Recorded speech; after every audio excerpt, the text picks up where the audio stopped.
الحمد لله نحمده ونستعينه ونستغفره ونؤمن به ونتوكل عليه ونعوذ بالله من شرور أنفسنا ومن سيئات أعمالنا من يهده الله فلا مضل له ومن يضلله فلا هادي له ونشهد أن لا إله إلا الله وحده لا شريك له ونشهد أن سيدنا وسندنا وحبيبنا وشفيعنا ومولانا محمدا عبده ورسوله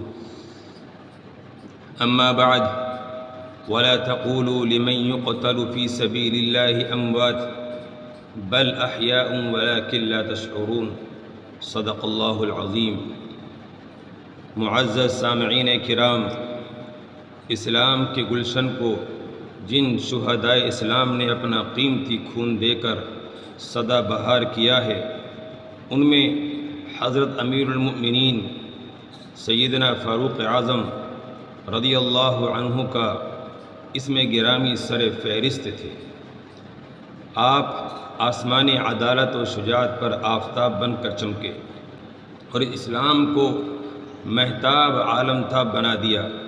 آپ کو ہمیشہ یہ آرزو رہا کرتی تھی کہ اے مولا کریم، مجھے اپنے راستے میں شہادت کے درجے سے سرفراز فرما۔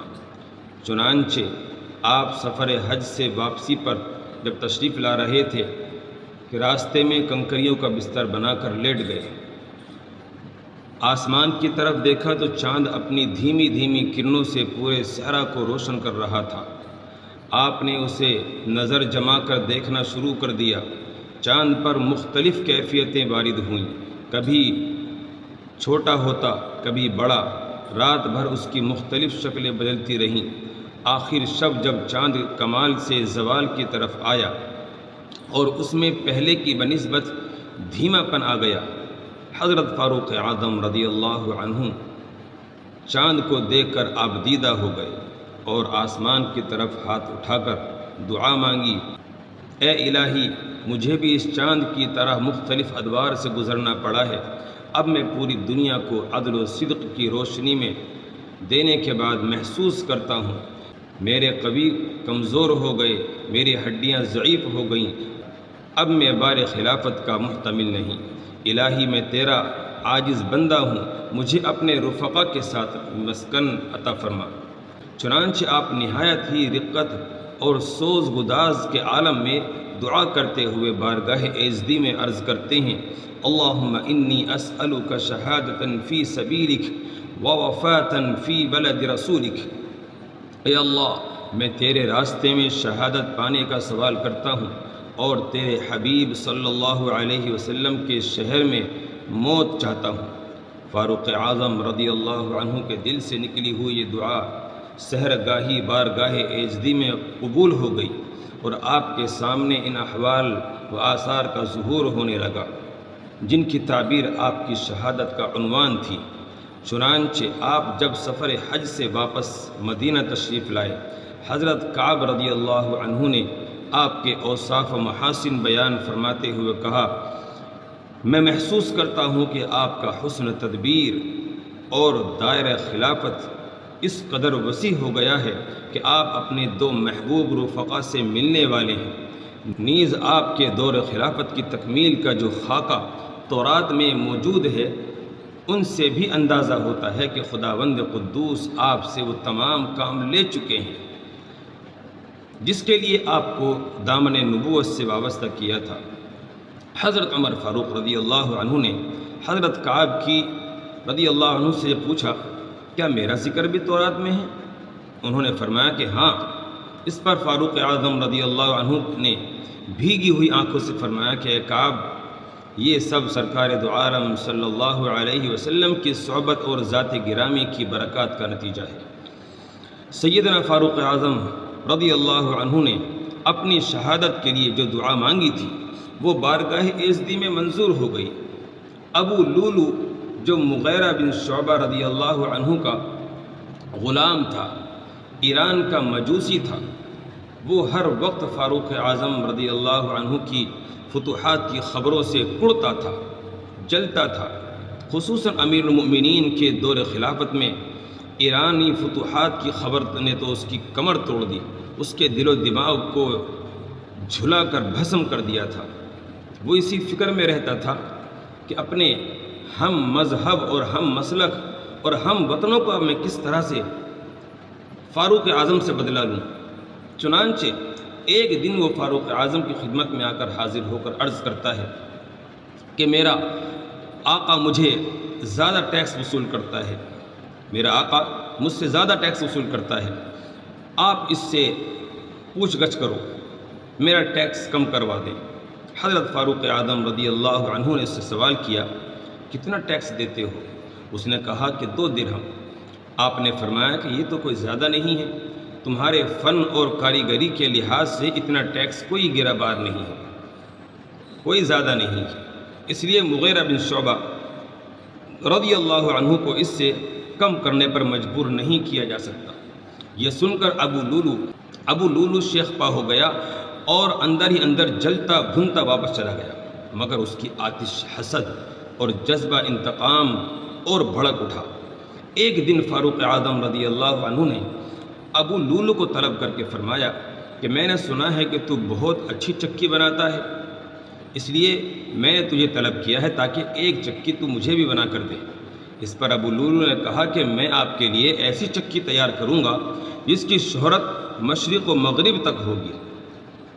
اس سے اس کی مراد یہ تھی کہ میں اپنی تلوار کی کاٹ سے آپ کے تن بدن کے ٹکڑے ٹکڑے کروں گا، اور یہ واقعہ مشرق و مغرب میں شہرت حاصل کرے گا، کیونکہ فاروق اعظم رضی اللہ عنہ کا قتل کرنا کوئی معمولی واقعہ نہیں ہوگا، بلکہ ایک عالم اس حیران و ششدر ہو جائے گا اس سے کہ سیدنا فاروق اعظم رضی اللہ عنہ اس کی اس دھمکی سے اپنی بصیرت سے بھاپ گئے، اس دھمکی کو وہ سمجھ گئے کہ مجھے قتل کرنے کی بات کر رہا ہے، اور اپنے رفقا سے فرمایا کہ اس غلام نے مجھے قتل کی دھمکی دی ہے۔ سیدنا فاروق اعظم رضی اللہ عنہ نماز خود پڑھایا کرتے تھے۔ اس سے معلوم ہوتا ہے کہ اسلامی ریاست کے سربراہ ان کے لیے امامت و خطابت سر انجام دینا بھی اتنا ہی بڑا اہم کام ہے جتنا اسلامی مملکت کے دور امور کی طرف توجہ دینا، یہ اہم کام ہوتا ہے۔ آخر وہ دن آپ پہنچا، آپ نماز پڑھانے کے لیے تشریف لائے، مکبر نے تکبیر کہی اور آپ نے حسب معمول صفیں درست کرا کے اللہ اکبر پکار کر امامت شروع کرا دی۔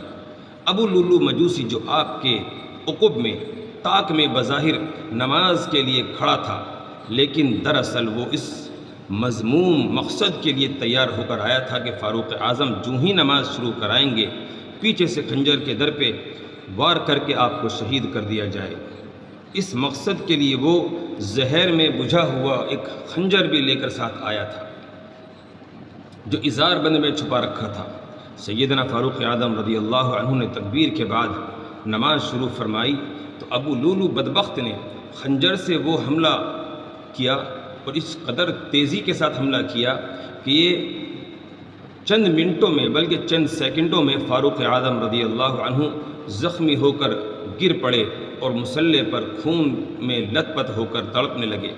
حضرت فاروق اعظم رضی اللہ عنہ زخمی ہو کر گرتے وقت ہی فوراً حضرت عبد الرحمن بن عوف رضی اللہ تعالیٰ عنہ کا بازو پکڑ کر مسلح پر امامت کے لیے کھڑا کر دیا اور اشارے سے نماز کی تکمیل کا حکم دیا۔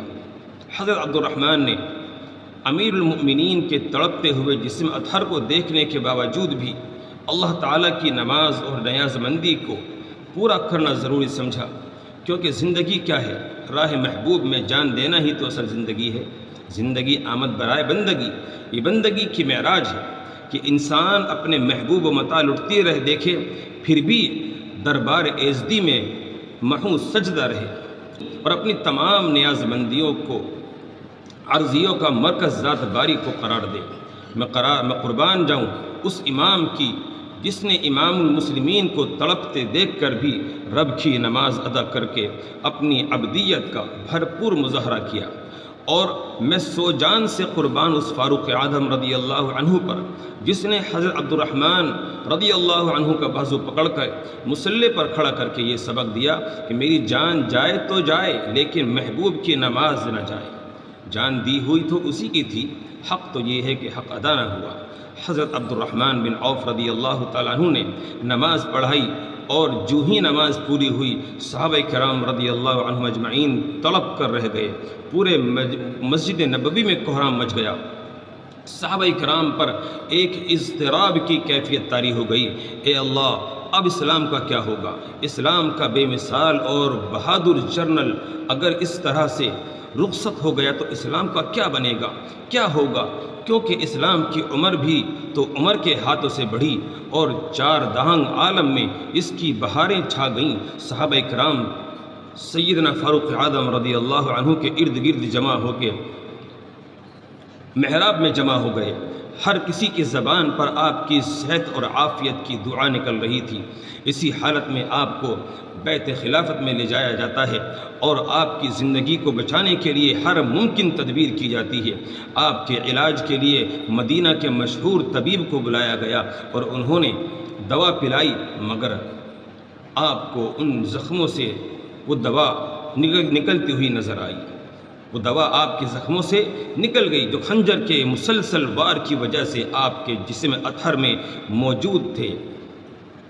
آپ نے فرمایا کہ مجھے اب دوا کی ضرورت نہیں ہے، کیونکہ دوا اب اپنا اثر کھو چکی ہے۔ مجھے میرے خدا کے سپرد کر دو، مجھے بتاؤ کہ میرا قاتل کون ہے؟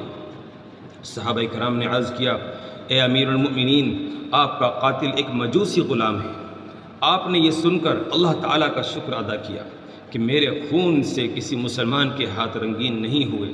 معلوم ہوتا ہے کہ اب دوا کا وقت ختم ہو چکا ہے اور دعا کا وقت شروع ہو گیا ہے، کیونکہ حضرت فاروق اعظم رضی اللہ عنہ نے دعا مانگی تھی، اللہم انی اسألک شہادۃ فی سبیلک ووفاۃ فی بلد رسولک۔ دوا کی تاثیر ختم اور دعا کی تاثیر شروع۔ حضرت عبداللہ بن عمر رضی اللہ تعالیٰ عنہ جو آپ کے فرزند انجمن تھے، ان سے فرمایا کہ بیٹا تم اپنی روحانی ماں سیدہ عائشہ صدیقہ رضی اللہ تعالیٰ عنہ کے در دولت پر جاؤ، اس عفیفہ کائنات سے عمر کا سلام عرض کر کے کہنا، درخواست کرنا کہ حضرت محمد صلی اللہ علیہ وسلم کے پہلو میں دفن ہونے کے لیے چند ہاتھ زمین مجھے مرحمت فرما دیں، تو اس احسان کا میں زندگی بھر قیامت تک احسان مند رہوں گا۔ اگر سیدہ مجھے اس دولت سے مالا مال فرماتی ہیں تو یہ میری زندگی کا وہ سرابہ ہوگا جو کسی عرشی اور فرشی کو بھی میں نہیں ملا ہوگا۔ مجھے اس پر فخر ہوگا اور میرے لیے اس سے بڑھ کر کوئی انعام نہیں ہو سکتا۔ حضرت ابن عمر رضی اللہ تعالیٰ عنہ نے جب سیدنا فاروق اعظم رضی اللہ تعالیٰ عنہ کی یہ درخواست حضرت ام المومنین کی خدمت میں پیش کی تو اس مادر امت نے روتے ہوئے حضرت فاروق اعظم کو روضہ رسول میں دفن ہونے کے لیے اجازت دے دی، جنت میں سونے کی ہمیشہ ہمیش کے لیے اجازت دے دی۔ حضرت فاروق اعظم حضرت عمر رضی اللہ تعالیٰ عنہ نے واپس پہنچ کر حضرت ابن عمر کی جو اجازت ملی تھی حضرت ابن عمر رضی اللہ تعالیٰ عنہ کو جب آپ نے سنی تو یہ خبر سن کر فاروق اعظم رضی اللہ تعالیٰ عنہ اما عائشہ رضی اللہ تعالیٰ عنہ نے حضور صلی اللہ علیہ وسلم کے پہلو میں مدفن ہونے کی اجازت عنایت فرما دی ہے، تو آپ اپنے مجروح جسم کے ساتھ سجدے میں گر پڑے اور روتے ہوئے فرمایا کہ الحمدللہ، اللہ تعالیٰ کا شکر ہے کہ میرے لیے اس مدفن سے اہم دنیا کی کوئی اور دولت ہو ہی نہیں سکتی۔ اپنے محبوب کے پہلو میں دفن ہونا آپ کے لیے دنیا و ما فیہا کی دولت سے بڑا ہوا تھا۔ اس لیے آپ نے دولت کونین کے حاصل ہونے پر اللہ تعالیٰ کا شکر ادا کیا، کیونکہ خدا کا ذکر اور خدا کا شکر اس کے مقربین کا محبوب سرمایہ ہوا کرتا ہے۔ مدفن کی اجازت اور امت کی اہم امور میں اپنی تجویز کردہ ہدایات کے بعد آپ اپنے مولا کریم کی بارگاہ میں ہماتن متوجہ اور مصروف ہو گئے۔ اللہ تعالیٰ کے ذکر و فکر میں اور امت محمدیہ کے غم میں ڈوبے ہوئے بالآخر عدل و انصاف کا یہ مہتاب و عالمتاب یکم محرم کو، آج کے دن یکم محرم کو ہمیشہ ہمیش کے لیے رفیق اعلیٰ کے حضور میں جا پہنچا اور اسلام کو یتیم کر کے اپنے محبوب کے پہلو میں ہمیشہ ہمیش کے لیے ابدی نیند سو گیا۔ انا للہ و انا الیہ راجعون۔ سرکار دو عالم صلی اللہ علیہ وسلم و سیدنا صدیق اکبر رضی اللہ تعالی عنہ کے پہلو میں آپ کو دفن ہونے کے لیے جگہ مل گئی، جس جگہ پر خدا کی کروڑوں رحمتیں شب و روز برستی ہیں۔ سیدنا فاروق اعظم رضی اللہ تعالی عنہ کا مزار بھی وہیں پر بنا، پہنچی وہیں پر خاک جہاں کا خمیر تھا۔ کسی شاعر نے کیا خوب کہا ہے، کوئی اہل بیت سے آپ کو جو نکال دے یہ مجال کیا، عمر کی تربت پاک بھی تو رسول پاک کے گھر سے ہے۔ وآخر دعوانا ان الحمد للہ رب العالمین۔